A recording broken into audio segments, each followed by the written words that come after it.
리더와 팀원들은 목표를 이루기 위해 일을 합니다. 일은 반드시 완료를 해야 하며 그래야 다음 과정으로 넘어갈 수 있습니다. 하지만 많은 조직에서 일의 완료에 대해 크게 의미를 두지 않으며 결과에 따른 개선 노력도 보이지 않습니다. 일은 수시로 완료되는 것이 중요하며 팀원들로 하여금 뭔가를 해냈다는 성취감을 느끼게 해야 합니다. 이번 시간에는 일의 완료 및 개선 과정에 대해 본격적으로 이야기를 해보도록 하겠습니다. 일을 완료해야 하는 근본적인 이유는 다음 세 가지로 말할 수 있습니다. 첫째, 일을 처리하는 과정에서 의도적으로 일을 완료하지 않으면 각각의 일을 별개 요소로 다룰 수 없습니다. 이것은 여러 이유로 위험합니다. 우선, 몰입의 상승에 빠질 위험이 있습니다. 생산 가동이 길어진다는 것은 처음에 내린 결정이 유지된다는 것을 의미합니다. 이렇게 되면 조직은 필요할 때조차도 방침을 변경하지 못할 가능성이 큽니다. 이를 계속되는 하나의 행위로 여기면 중간 결정 지점에서의 정당한 선택권이 제약을 받습니다. 변경하는 결정은 이전에 내린 결정과 동등한 위치에서 경쟁하지 못합니다. 둘째, 완료하지 않으면 구성원들이 피해를 봅니다. 완료하는 순간이 없으면 축하하는 순간도 없습니다. 1시간은 다음 1시간과 합쳐지고 하루는 그 다음 날과 합쳐집니다. 완료가 없으면 얼마나 완수하고 배웠는지 알기 어렵습니다. 이에 대한 이야기를 나눌 기회가 없으니 성공으로 이끈 행동을 강화할 수도 없습니다. 직원들은 사기가 떨어지고 흥미를 잃습니다. 조직을 긍정적으로 뒷받침하던 행동들이 점차 사라질 것입니다. 셋째, 완료는 생산에서 벗어나 개선을 시작하게 하며 시간을 주도적으로 통제할 수 있게 해줍니다. 우리는 시간을 통제함으로써 잠시 멈춰서서 이전 작업을 되돌아보며 개선하는 기회를 가질 수 있습니다. 또 축하를 받고 성취감을 느끼며 이전 활동과 심리적 안녕을 함으로써 성공적으로 개선을 시작할 수 있습니다. 과거의 활동에서 벗어나는 것을 안전하게 느껴야만 어떻게 해야 앞으로 더 좋아질 수 있을지 깊이 탐구하는 단계로 넘어갈 수 있습니다. 완료는 과거의 결정을 초기화하는 데 정신적으로 도움을 줍니다. 완료의 핵심은 축하입니다. 축하는 이전의 행동이 끝났음을 인식하게 하고 우리가 한 일에 대한 좋은 느낌을 주며 다음 단계로 넘어가게 합니다. 이를 통해 우리는 몰입의 상승에 빠지지 않을 수 있고 자기 성찰과 개선의 장을 마련할 수 있습니다. 그렇다면 일을 완료하려면 어떻게 하는 게 효율적일까요? 첫째, 초기에는 자주 완료하고 후기에는 적게 완료하십시오. 프로젝트 초기 단계라 의사결정 선택지가 많다면 생산, 개선 리듬에서 개선에 치우쳐야 하며 학습을 중시해야 합니다. 즉, 생산 과정 사이사이에 개선을 위한 중간 시간을 자주 가져야 하고 성장, 학습, 개선에 중점을 두어야 합니다. 프로젝트가 계속될수록 결정해야 할 여지가 줄어들면 이제 행동에 방점을 찍어야 합니다. 생산 기간을 길게 갖고 개선을 위한 중단 시간을 적게 갖습니다. 당신이 하는 일을 무빙워크가 아닌 긴 계단이라고 생각하십시오. 계단의 평평한 부분은 디딤판이자 생산 과정입니다. 전진하면서 임무를 완수합니다. 계단의 직각 부분은 수직면입니다. 수직면은 개선 과정입니다. 개선하며 임무를 더 잘 완수하기 위한 단계입니다. 개선할 때는 생산을 방해하지 않고 생산을 하려는 마음의 개선을 소홀히 해서는 안 됩니다. 생산과 개선은 완벽하게 평평한 디딤판과 완벽하게 직각인 수직면입니다. 생산 개선 리듬이 개선에서 생산 중심으로 바뀔수록 디딤판은 길어지고 수직면은 빈도가 줄어듭니다. 아치형 다리처럼 초기에는 가파르다가 갈수록 평평해집니다. 프로젝트가 끝나면 프로젝트를 전체적으로 개선하기 위해 더 긴 개선 기간을 가지게 됩니다. 리더의 역할은 초기에는 개선을, 후기에는 생산을 더 강조하는 방향으로 리듬을 적절하게 조율하는 것입니다. 완료는 우리가 축하받을 수 있게 합니다. 완료 없이 단계 4권 프로젝트 분기가 계속된다면 축하할 기회가 없습니다. 왜 축하해야 하죠? 라고 반문할 수 있습니다. 어차피 모두 자기 일을 하는 거예요. 월급을 주는 게 축하죠. 라고 말할 수도 있습니다. 하지만 이것은 산업화 시대의 구조와 언어의 영향을 받고 있는 것입니다. 산업화 시대의 리더들의 생각인 것입니다. 돈 주고 시키는 일이니까 팀원이 일을 끝내도 축하할 필요가 없을까요? 축하를 올바르게 하면 여러 효과를 얻을 수 있습니다. 팀원은 성취감을 느낄 수 있고 과거의 일에서 벗어나 다음 단계로 넘어갈 수 있으며 성공으로 이어지는 행동을 강화할 수 있습니다. 요즘은 단순 노동 업무보다 생각 창의력, 혁신, 의사결정 등 눈에 보이지 않는 요소들이 더 중요한 관계로 팀원들이 최선을 다했는지 여부를 리더인 당신이 알아낼 방도가 없습니다.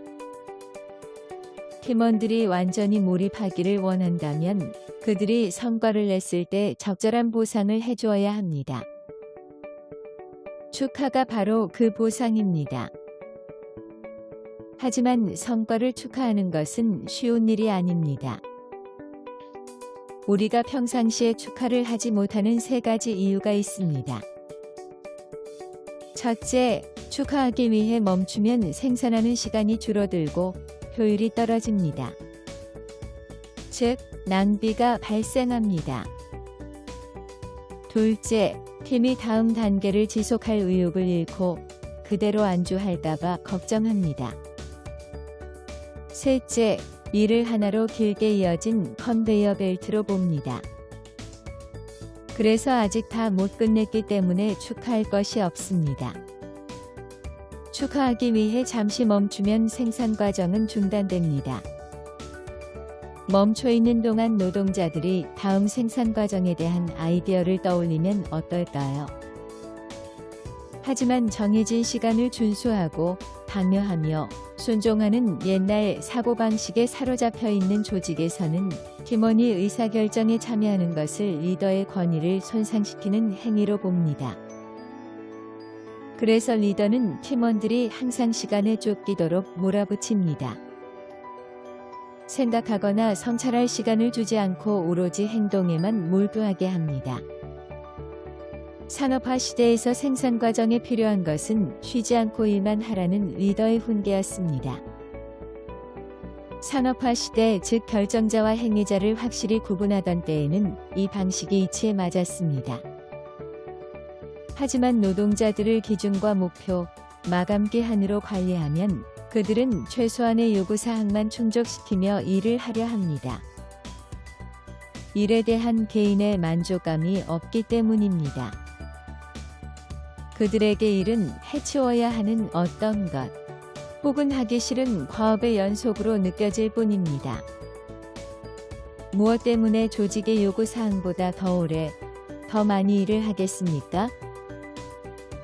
노동자들은 최소한의 일만 하기 위해서는 어느 정도의 속도로 일해야 하는지 예측하는데 온 관심을 쏟게 됩니다. 할당량을 채우는 방법을 익힙니다. 축하하기 위해 잠시 멈춘 순간 팀은 생산을 수행할 시간을 그 즉시 빼앗깁니다. 축하의 이점은 불분명하며 한참 후에야 서서히 드러납니다. 바쁠 때는 즉각적이고 분명한 무언가가 미래지향적이며 불분명한 이득을 대체합니다. 그럼에도 축하하기 위해 잠시 멈춰야만 우리는 우리가 한 일을 인정할 수 있고 존중받는다는 느낌을 받으며 일을 지속해 나갈 수 있습니다.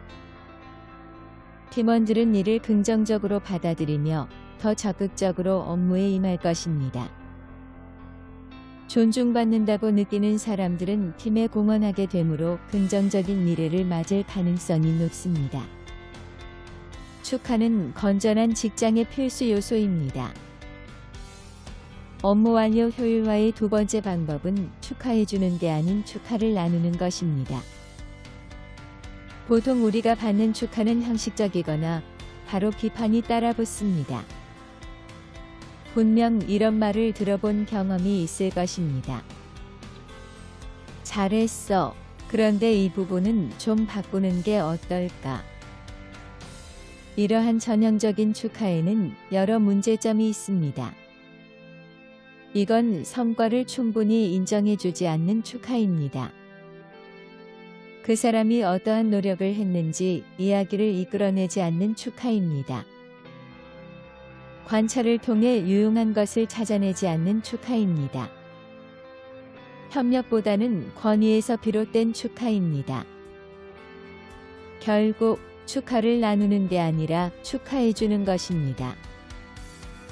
전통적인 축하는 사실상 통제하고 조종하고 생색내는 것이라 조직에 도움이 되지 않습니다. 잘했어. 당신이 정말 자랑스러워. 자기 자신의 한계를 뛰어넘은 거예요.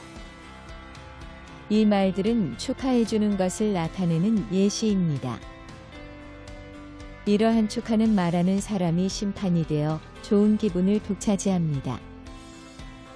나는 네가 참 자랑스럽다 라고 말하면 상대방의 정신적 보상이 나의 것이 됩니다.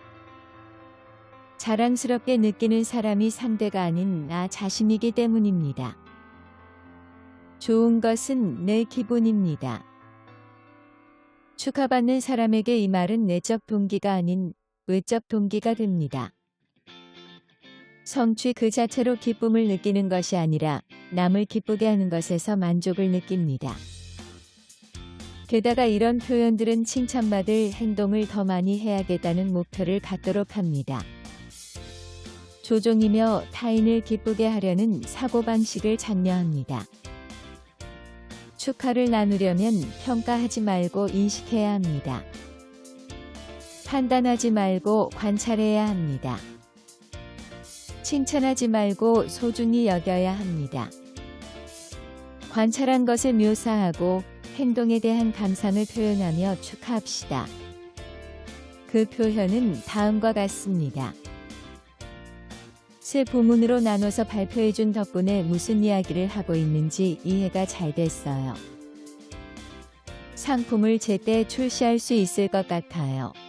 다른 부서와 협력해서 일정을 잘 맞췄네요. 제안서가 나온 것을 봤습니다. 감사합니다. 덕분에 고객이 주말 전에 제안서를 볼 수 있겠군요. 묘사하는 표현은 알아요. 알게 됐어요. 그럴 것 같아요. 입니다. 업무 완료 효율화의 세 번째는 특성이 아닌 행동에 초점을 두는 것입니다. 사람은 자신의 특성에 관한 칭찬을 들으면 그 특성을 자신과 동일시하려 합니다. 그 특성이 동일시를 넘어 정체성이 되고 나면 이를 거스르는 행동은 회피하려는 경향이 생깁니다. 리더들은 긍정적인 피드백도 부정적인 결과를 초래할 수 있음을 알고 주의해야 합니다. 생각이 깊네요. 라거나 타고난 리더네요. 라는 식으로 고유의 특성이나 능력에 대해 칭찬하는 대신 통제 가능한 행동을 인정해야 합니다. 예를 들어 난관에 부딪혔을 때 보여준 헌신, 행동하기 전에 신중히 검토한 태도, 아이디어에 대한 다른 이들의 피드백을 빠르게 이끌어낸 행동 등이 될 수 있습니다. 즉, 성과를 개선하려면 사람들이 통제할 수 없는 것 대신에 통제할 수 있는 것을 축하해야 합니다. 결과 대신 노력을 축하하는 것입니다. 업무 완료의 효율화를 위한 마지막 방법은 목적지가 아닌 여정에 초점을 두는 것입니다. 관찰한 것을 말하기 위해서는 결과가 나오기까지의 노력을 충분히 봐야 합니다. 보통 부모는 아이를 직접 관찰할 수 있으므로 결과가 아닌 구체적 행동에 대한 의견을 말할 수 있습니다. 하지만 직장에서는 개인이 업무 과정 동안 무엇을 했는지 리더가 직접 들여다보지 못할 수도 있습니다. 그렇다면 어떻게 알아낼 수 있을까요? 적극적으로 질문하는 것을 추천합니다. 축하하기 위해 잠시 멈춰 있는 동안 팀원들의 이야기를 이끌어낼 수 있습니다. 그들이 자신의 행동을 묘사할 때 단순히 관심을 기울이는 것만으로도 강력한 메시지를 전달할 수 있습니다. 누군가에게 그들 자신의 이야기를 하도록 유도하는 구체적인 질문은 다음과 같습니다. 당신이 내려야 했던 중요한 결정은 무엇이었나요? 당신 팀이 극복해야 했던 장애물은 무엇이었나요? 어떻게 그런 생각을 떠올렸나요? 이 프로젝트에서 가장 어려운 부분은 무엇이었나요? 좀 더 자세히 이야기해 주세요. 사람들이 자기 이야기를 할 때 그 경험에서 터닝 포인트가 무엇이었는지 알아내십시오. 다음과 같은 핵심 문구에 귀를 기울이면 됩니다.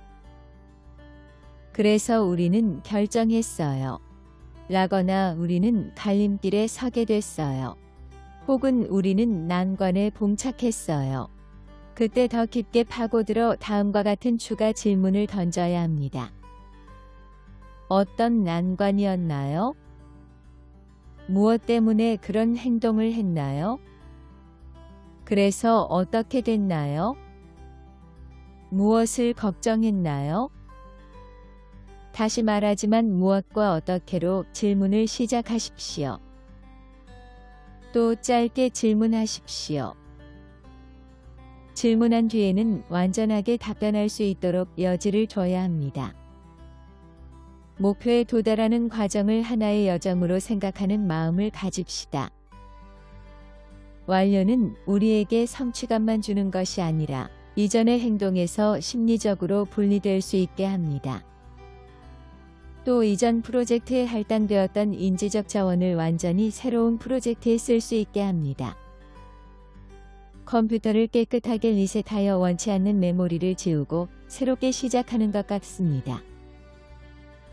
성취 축하하기, 우리를 성공하게 한 행동 떠올리기, 완료를 통한 자아분리, 이 모두가 다음 과정을 더 좋게 해주는 핵심 전제 조건입니다.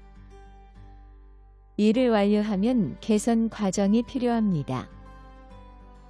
개선은 과거의 행동을 객관적으로 검토하여 무엇이 더 나을지 숙고하는 데서 비롯되며 더 효율적인 업무와 더 높은 목표를 위해 반드시 필요합니다. 하지만 리더 혼자서 개선의 필요성을 느껴서는 안 됩니다.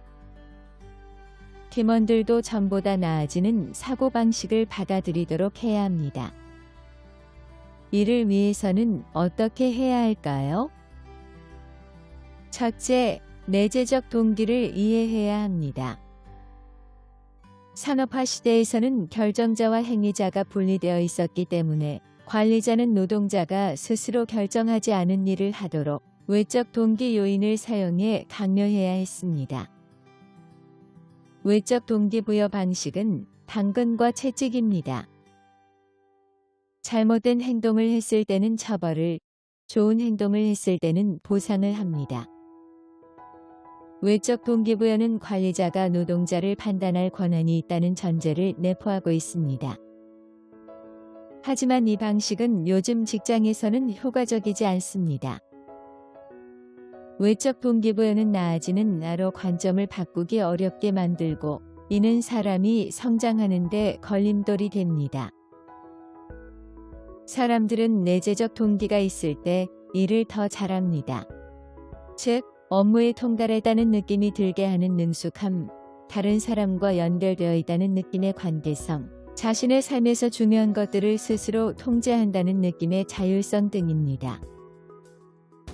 둘째, 팀원에게 결정권을 줘야 합니다. 학습과 혁신의 목적은 궁극적으로 행동 변화입니다. 미래에 뭔가를 다르게 하겠다는 목적이 없으면 새로운 것을 배울 때 겪어야 하는 정신적 고통을 피하려 할 것입니다. 어떻게 문제를 해결하고 목표를 달성할지 직원 스스로 결정할 수 있도록 해야 합니다. 이러한 직원들은 혁신을 이뤄낼 수 있으며 리더가 지시하는 대로만 움직이는 사람들은 혁신할 수 없습니다. 셋째, 학습된 무기력을 극복해야 합니다. 직원들에게 결정권을 주려고 해도 직원들이 원치 않는 경우도 있습니다. 이 문제에는 문화적 안정성, 변화의 규모, 이전 의사결정 경험을 포함해 많은 이유가 있을 수 있지만 가장 큰 이유는 명령하고 통제하는 리더십의 역사 때문입니다. 이 역사는 많은 사람들로 하여금 저항해봤자 소용없음을 믿게 만들었습니다. 좋은 아이디어를 제안하려는 그들의 앞선 노력은 꾸준히 무시되어 왔고 그들은 직장에서 자신이 무력하다는 사실을 학습했습니다. 이것은 학습된 무기력이라 부르는 심리적 현상입니다. 개선 능력을 마음대로 발휘할 수 없을 때 개선하기 위한 어떠한 노력도 소용없으며 시간 낭비라는 사실을 학습합니다. 통제 권한이 없다고 느낄 때는 개선하라는 격려에도 저항합니다. 그것이 단지 립 서비스에 불과하다는 사실을 알기 때문입니다. 리더는 학습된 무기력을 잇도록 팀원들을 가르쳐야 합니다.